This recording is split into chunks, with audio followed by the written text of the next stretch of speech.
أعوذ بالله من الشيطان الرجيم بسم الله الرحمن الرحيم. Dr. Zakir, I feel that the next question, of all the questions that we've got to ask today, will perhaps shock quite a few people. The issue of a man and his wife, perhaps sitting on a sofa or some other place of comfort, and the husband delivers a kiss on the wife's face, let's say, or the lips of the wife. Is this an action which nullifies the fast or is permitted? While fasting, if a husband kisses the wife or hugs the wife or shows his love for the wife by kissing on the cheek or the lip or the hand or hugs or embraces, all these things are permissible as long as it does not encourage him to go into an act which is haram for fasting. And this is very well stated in the hadith of Muhammad sallallahu alaihi wasallam.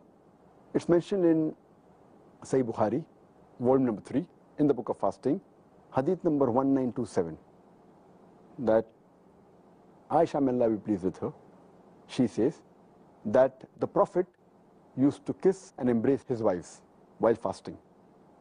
But he was the best amongst you to control himself. That means the Prophet had the power to control.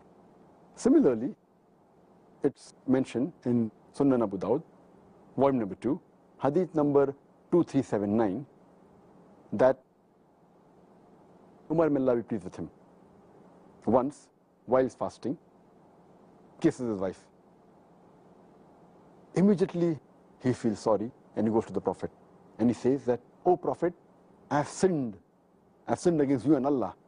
So the Prophet says, "What have you done?" He says that while fasting, I have kissed my wife. So the Prophet asks him that when you gargle or rinse your mouth while doing wudu, does your fast break? So Umar, may Allah be pleased with him, he said, "No." So why bother? Indicating to him that you can kiss and embrace your wife. Furthermore, there's a hadith which is mentioned in Musnad Ahmad, volume number 2, hadith number 6739. One of the Sahaba, he narrates that a young man comes to Prophet Muhammad sallallahu alaihi wasallam and asks him that, "Can I kiss my wife while I'm fasting?" The Prophet says, "No." Later on, an old man comes to the Prophet and asks him that, "Can I kiss my wife while fasting?" And the Prophet says, "Yes."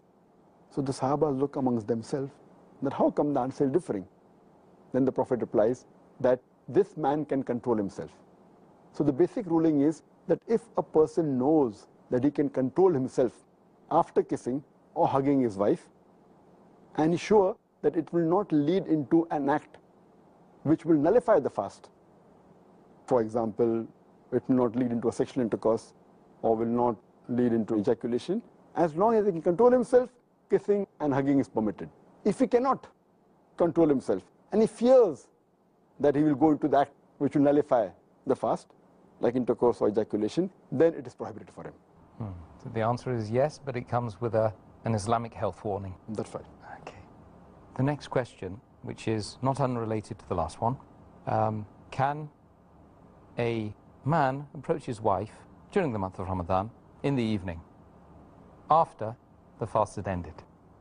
Previously, when fasting became fard for the Muslims, as Allah says in the Quran in Surah Baqarah, chapter 2, verse number 185, that Ramadan is the month in which the Quran was revealed as a guide for humankind and giving you signs of guidance and judgment between right and wrong.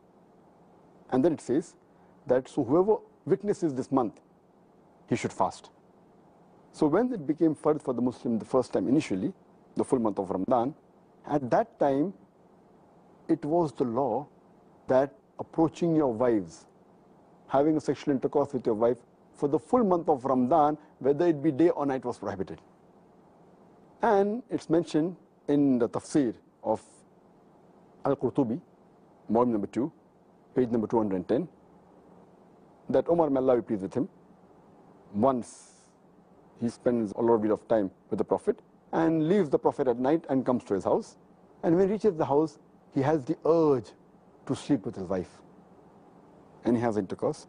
When he gets up in the morning, he's ashamed. And he goes to the Prophet and says that I've sinned against Allah and you. So the Prophet says, why? Because I slept with my wife. My soul urged and went towards my wife, and I slept with her and had intercourse with her. Prophet said, did you really do that?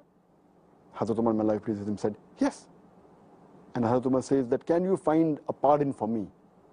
And then Prophet Muhammad says, no one besides Allah can pardon you. He's the only one who can show you the way. And immediately the verse of the Quran of Surah Baqarah, chapter number 2, verse number 187 was revealed. It says that you can approach your wives during the nights of the fast.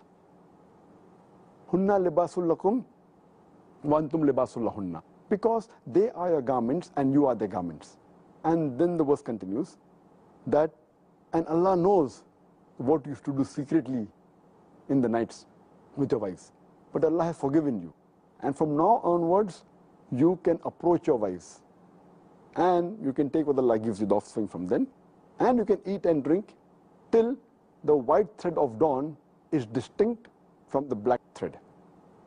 And then you can fast until sunset, until night falls. So when this verse was revealed, Surah Baqarah chapter 2 verse number 187, then it became lawful for the Muslims to approach their wives during the nights of the fast. So now, as far the present rule is, that you cannot approach your wives, have a sexual intercourse with them during the day, right from the break of dawn, from the time of Fajr Salah up to sunset. But immediately after sunset, up to just before the break of dawn, before Fajr Salah, you can approach your wife and it's lawful and you can have a relationship with them. Wonderful. Well, that was a reiteration as well, because of course we covered that during the history of fasting. Right.